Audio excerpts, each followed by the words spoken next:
Əziz dostlara, hər zaman deyəndə ki, xəstələr barmaq aralarını rahat saxlamalıdırlar və gəldi, nə oldu, vasitə istifadə eləməməlidirlər. Deyirsiniz ki, Xəyla xanım doğru danışmır. Baxın, bizim belə bir yaramız var. Yaranın səbəbi sürtünmə yarası və nəm mühitin saxlanılması.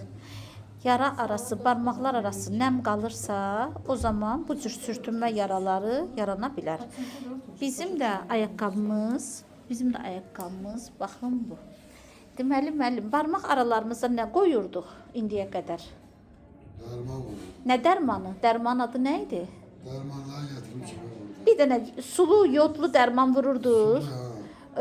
Effekt verdi. Biraz verir.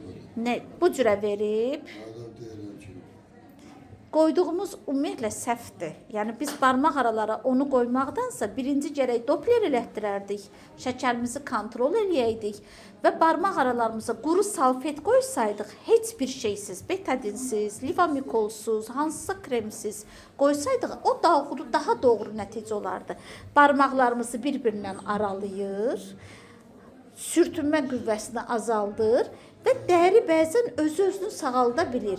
Amma siz betadin qoyub və yaxud da livamikol qoyub daha çox yük eləmişsiniz xəstəyə.